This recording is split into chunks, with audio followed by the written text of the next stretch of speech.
Geger, siap. Tes. Oke, lanjut. Oke, terima kasih teman-teman sudah hadir pada diskusi di sore hari ini. Dan sebetulnya ini tema yang sangat mendadak ya, diminta untuk bicaranya. Awalnya itu kalau nggak salah temanya tentang akademik, universitas dan kritisisme ya, kalau nggak salah. Negara. Dan kebetulan ya itu harusnya yang ngisi kan itu Robert dan atau Aten gitu. Jam 11 malam dibatalin. Dan keduanya nggak bisa. Karena ada ini yang nggak. Nah kalau ngomong soal itu kebetulan gue sendiri juga nggak ngerasa punya kompetensi, apalagi misalkan yang nanti nonton gitu Aten gitu kan, dekan yang udah misalkan mereka di dunia akademik lebih lama dari gue, udah puluhan tahun. Gue sendiri kan baru praktis diterima tuh kan tahun kemarin ya, dan belum ngurusin ribet-ribet tetek bengeknya birokrasi kampus yang mematahkan semangat dan bikin sangat banyak orang kurang sini. Arang. Hei, biar kelihatan ramai. BKD gitu kan. Dan sebetulnya itu menarik untuk sebagai untuk diulas sebagai strategi ya, untuk bikin orang misalkan di dunia akademik itu patah arang gitu untuk punya semangat. Tapi ya karena gue belum dapat dagingnya gitu kan, belum dapat perasaannya, jadi gue merasa belum bisa naruh itu di atas meja sekarang. Jadi ya udah kita coba bicara tema lain yang gue ngerasa juga lebih punya dagingnya. Dan tema itu adalah dekolonisasi. Kenapa? Karena ini sebenarnya tema yang kemarin sempat di presentasiin di ada forum teman di itu Margonda. Mereka punya namanya komunitas, namanya Proyek Dekolonisasi. Dan mereka lagi mencoba untuk memperkenalkan pemikiran dekolonisasi, yang mana gue sendiri juga nggak sepenuhnya on board gitu. Kenapa? Karena dekolonisasi ini sendiri term yang sangat luas, mungkin teman-teman sendiri udah dengar beberapa ya. Gue sendiri semangatnya itu bagus gitu kan, tapi memang sangat eksperimental gitu, karena kalau kita bicara tentang dekolonisasi itu hal yang sangat abstrak juga. Jadi kita nggak bisa tahu sebetulnya apa yang mereka bicarakan gitu. Orang-orang di sini sebetulnya lagi ngomong apa sih? Dan apalagi kalau kita bicara yang namanya struktur politik sekarang dan institusi yang dimana kita hidup sekarang, itu kan pada dasarnya peninggalan kolonial dan sebetulnya masih kolonial, dan sebetulnya semakin mengintensifikasi peninggalan kolonial gitu. Misalnya kalau kita kayak bicara soal kepemilikan hutan aja, itu kan sebenarnya dibentuk dari zaman kolonial gitu. Itu bahwa itu ada di di bawahnya Kementerian Kehutanan, dan kemudian semua yang ada di bawah yang tinggal di hutan itu mereka nggak punya tanah. Itu kan sebetulnya klaim yang dilakukan sejak zaman kolonial, dan sekarang semakin intens. Kenapa? Kapital juga masuk ke sana gitu. Kapital untuk mengeksploitasi hutan yang kemudian diberikan konsesi jadi HPH, ATI, dan sekarang ada lagi konsesi baru namanya hutan tanaman energi gitu kan. Jadi sebetulnya kalau kita bicara struktur yang kita hidupi sekarang itu struktur yang ya kolonial juga, bahkan di semacam lebih dicas lagi gitu, justru lebih intens lagi. Jadi sebetulnya kalau dibilang semangatnya itu semangat yang baik gitu, semangat yang semangat yang bisa membantu kita untuk ngasih lihat bahwa di belakang kita itu struktur-struktur kolonial itu masih relatif predominan, masih cukup kuat. Tapi nah ini dia, gue nggak sampai katakanlah bisa ngelihat apa yang mereka lakukan itu punya katakanlah teman-teman yang ada di dalam proyek ini punya punya tujuan yang jelas, atau jangan-jangan memang itu tujuannya gitu kan, bahwa mereka mau berusaha untuk ngasih pemicu-pemicu aja, bisa jadi itu. Dan yang pengen gue sampaikan pada hari ini adalah cuma sampai ke tahap memperkenalkan ini, dan sampai ke tahap sebetulnya sejauh apa sih struktur kolonial itu masih dirasakan, dan khususnya ketika kita bicara tentang dunia akademik gitu. Dan kenapa gue ngerasa bisa untuk ngomong ini, kenapa saya ngerasa bisa untuk ngomong ini, karena ini kemudian terkait dengan pengalaman yang termutakhir yang gue rasain. Dan itu adalah pengalaman yang kemarin maksudnya rame gitu kan, diberitain soal dapat penghargaan itu. Jadi mungkin kita bisa mulai dari situ. Jadi ketika kita bicara soal ini kebetulan kemarin itu emang udah nyiapin PowerPoint untuk presentasi. Di sini tentu aja nggak ada PowerPoint. dan udah ada beberapa poin-poin dan adanya OHP di ada OHP. Jadi akademia itu ya di poin pertama yang gue bikin itu kan mereproduksi struktur kolonial lewat sejumlah cara, dan akademia itu menerima pendanaan-pendanaan yang mempersulit orang-orang di dalamnya itu untuk mengungkapkan pandangan-pandangan. Dan ini sebenarnya berasa ketika kemarin situasi Palestina dan Israel itu memanas gitu kan. Ketika kita bicara misalnya di Twitter itu ada orang-orang akademik khususnya di dunia utara gitu kan, di dunia yang relatif udah established dan well funded gitu kan akademianya, kok banyak orang yang nggak berbicara gitu kan soal soal ya bisa langsung kita bilang aja gitu kan penjajahan Palestina oleh Israel gitu kan. Kenapa banyak yang nggak ngomong itu, padahal ketika kita bicara dalam paling nggak 5 tahun terakhir wacana yang namanya dekolonisasi itu kenceng. Termasuk sebetulnya beberapa proyek gitu yang gue ikutin itu punya semangat dekolonisasi, misalkan mengembalikan, salah satunya kan misalkan kalau kita bicara museum-museum di barat gitu kan, di Belanda, di Inggris, kemudian di berbagai tempat Eropa lainnya itu kan mulai ada semangat untuk mengembalikan barang-barangnya kembali ke negara yang dulu sempat dijajah gitu kan. Jadi kemasuk waktu kemarin gue tur gitu kan, tur kebetulan sama kelompok akademia yang memang mendorong itu. Turnya itu di botanical garden semacam kebun raya Bogor gitu, dan di sana kan banyak kan koleksi tanaman-tanaman, dan tanaman-tanamannya ini memang dari negara yang dulu pernah dijajah gitu. Semangatnya adalah kemudian sekarang kembalikan yang udah dibawa ke Eropa gitu kan. Tapi ngembaliinnya gimana? Soalnya kan kalau kita bicara soal pohon jadi perdebatan lagi, karena pohon kan begitu tumbuh ya udah dia nggak bisa dikembaliin juga, paling dikembaliin bentuknya benih aja gitu kan. Jadi ini salah satu maksudnya bentuk yang cukup rame gitu kan diskusinya di dunia barat gitu kan. Tapi yang lucu ketika kita bicara soal dekolonisasi dan isu Palestina, nggak ada yang bicara soal itu, termasuk orang-orang yang berkecimpung dalam isu ini. Jadi semangatnya dekolonisasi, tapi begitu ngeliat isu Palestina Israel tuh bungkam gitu, bungkam semua. Kenapa gitu kan? Ternyata maksudnya kalau kita lihat secara lebih dekat dana-dana gitu kan, dana-dana yang masuk gitu kan ke antara akademia itu kan sebenarnya banyak dana-dana penelitian. Dana-dana penelitian ini datang dari sangat banyak pihak, dari yayasan-yayasan, Ford Foundation, apapun itulah, banyak bentuknya. Skema-skemanya itu sangat banyak, dan skemanya sebetulnya sangat banyak yang datang dari perusahaan yang punya simpati terhadap Israel atau pemiliknya orang Yahudi, sehingga ya itu membuat orang-orang di akademia itu juga jadi nggak takut juga untuk bicara gitu, nggak nyaman untuk bicara karena itu sebetulnya mengancam funding mereka sendiri, pendanaan mereka sendiri. Yang mana itu sangat gue rasakan ketika kemarin mau dapat penghargaan. Waktu gue mau dapat penghargaan itu kan sebetulnya belum pasti. Jadi kejadiannya itu kan sebetulnya penghargaannya 20 Oktober. Terus seminggu sebelum penghargaan itu gue gembok tuh Twitter gue. Twitter digembok kenapa? Karena di Twitter kan gue termasuk nge-retweet dan nge-like beberapa postingan itu ya yang bersimpati terhadap Palestina. Tapi yang lucu adalah pada saat yang sama waktu itu ada Frankfurt Book Fair, dan di Frankfurt Book Fair itu penerbit Indonesia, bukan penerbit Indonesia, jadi ada penulis Palestina itu yang batal diundang karena konflik ini, karena situasi ini. Gue juga ragu gitu bilang ini konflik, batal diundang karena ya waktu itu kan pertama eskalasinya kan dari serangan Hamas ya, 17 Oktober. Jadi ada penulis Palestina yang batal diundang.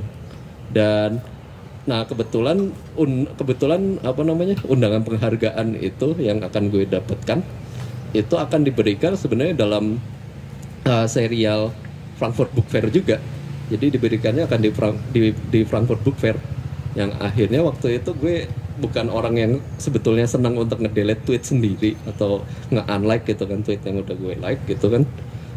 Tapi juga gue ngerasa pada saat itu, maksudnya posisi gue kan juga akademia tapi baru lulus gitu kan, belum punya pijakan yang kuat, jadi boleh dibilang masih cukup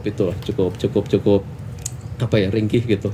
Nah iya, nah apalagi gue mikir gitu kalau iya gue dapat penghargaannya ya ini kan sebetulnya akan mengangkat posisi ya, mengangkat posisi gue yang akan gue perlukan untuk menanjak dalam karir akademia gitu kan. Dan ya udah akhirnya yang gue lakukan waktu itu gue ambil jalan tengah aja, gue gembok tuh waktu itu selama 3 hari sampai dengan penghargaan. Pas penghargaan baru gue habis penghargaan, pas gue udah firm gitu udah gue rekam gitu acaranya, terus ya udah gue buka lagi gitu. Abis kayak gitu kan publik udah tahu, dan kalau ditarik lagi publik juga tahu gitu bahwa itu sebenarnya ditarik karena karena misalkan support gue gitu kan terhadap kaos yang nggak terlalu disuka sama panitianya gitu kan. Jadi akhirnya yang waktu itu gue lakukan, gue gembok karena gue takut itu akan berulang di gue. Gue lihat tuh waktu itu di saat itu kan gue sempat itu emang sempat ke Jerman juga. Waktu itu konteksnya adalah ya emang ada workshop gitu pas di Jerman. YouTube-nya kan ngebacakan algoritmanya adalah ya udah algoritma yang sering ditonton, dia membaca selera yang sering ditonton oleh orang Jerman. Dan waktu itu memang fokusnya adalah selalu ke serangannya Hamas.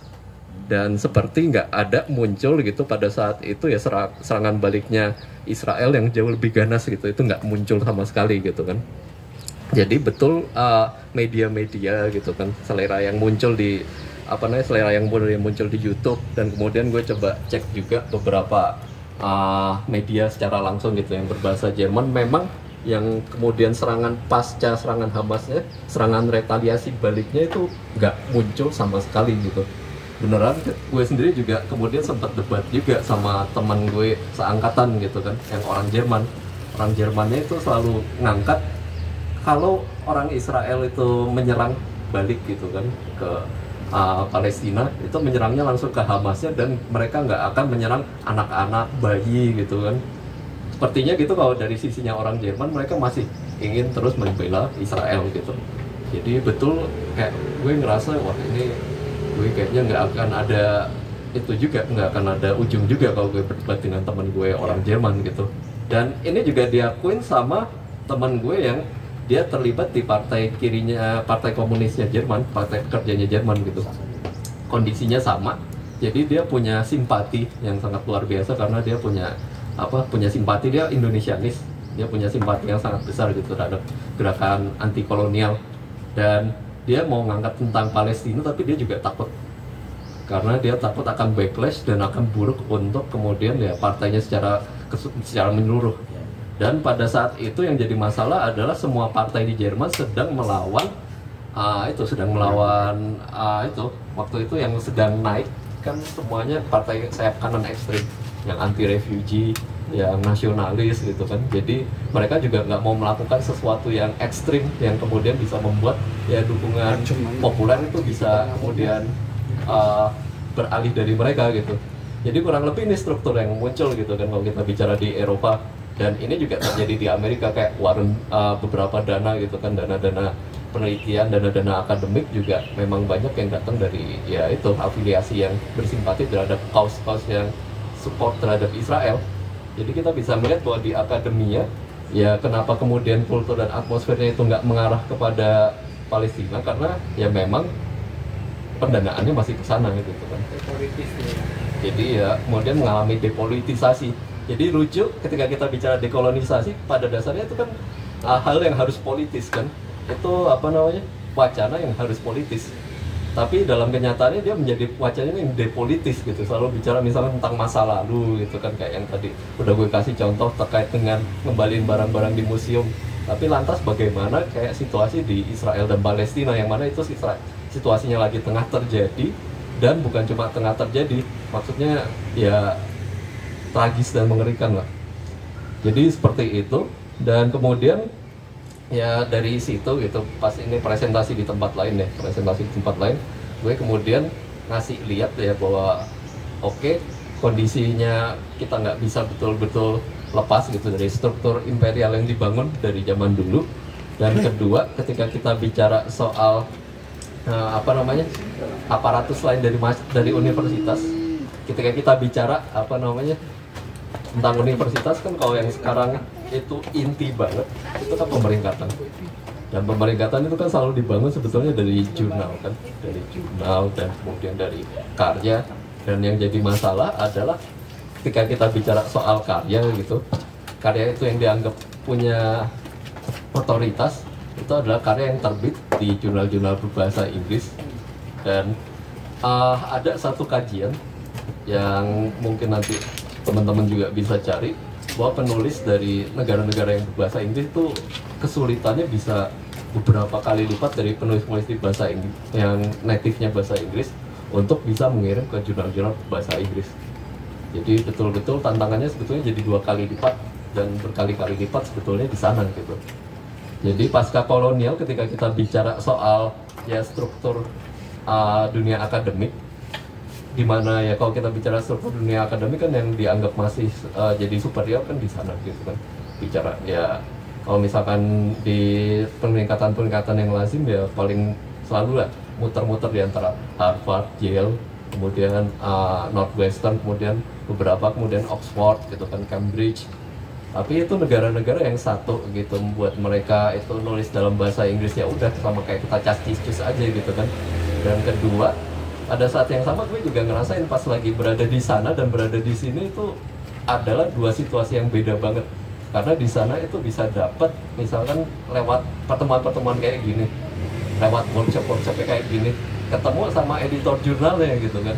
Editor jurnalnya tahu gue dan kemudian bisa diundang untuk nulis, atau kalaupun nggak diundang untuk nulis, diundang untuk narbitin bareng, narbitin bareng oleh teman yang ketemu langsung kan juga beda paling nggak mereka udah percaya dan mereka akan lebih lebih kencang, lebih itu juga lebih mungkin untuk kita ngirim balik gitu kan. Mereka misalkan kita akan pasti ngirim ke mereka karena pushnya udah push temen gitu kan. Kayak misalkan buku yang gue tulis waktu itu bareng Robert yang diterbitin Margin Kiri tuh, itu kan juga maksudnya ya udah geng teman gitu nulis gitu kan. Dan banyak yang terjadi sebetulnya di barat juga seperti itu, dengan yang ketemu muka langsung gitu. Di sini kan kita nggak bisa ketemu muka langsung kayak di sana gitu. Hal lainnya adalah karena yang pengelola jurnal itu juga nggak pernah ketemu gitu dengan orang-orang yang dari selatan gitu kan. Orang-orang dari selatan ini berarti mencakup ya mungkin India, Malaysia gitu kan, Indonesia, negara-negara yang lagi emerging lagi muncul secara akademik. Nah, ketika mereka ngebayangin penulis dari Indonesia, itu akan dipersulit, lebih sulit daripada penulis kulit putih. Kenapa? Yang mereka bayangkan adalah penulis dari Indonesia itu penulis yang ya punya masalah.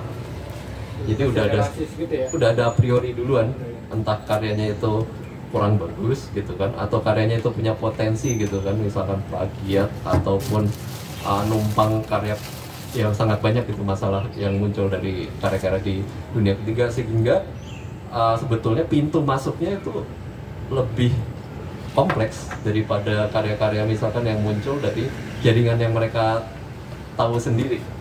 Dan jaringan yang mereka tahu sendiri kan pastinya jaringan lagi-lagi white scholar gitu kan, scholar kulit putih.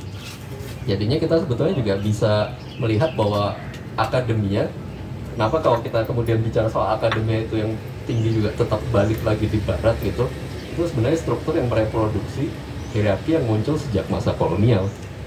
Jadi ya saya sih maksudnya itu ya, waktu presentasi di acara kemarin itu memang fokus ke sini. Dan kebetulan karena memang itu ketika kita bicara soal tadi soal dekolonisasi, itu gue bicaranya terkait banget sama pengalaman pribadi sampai takutan sendiri gitu kan. Gue ngerasa ya memang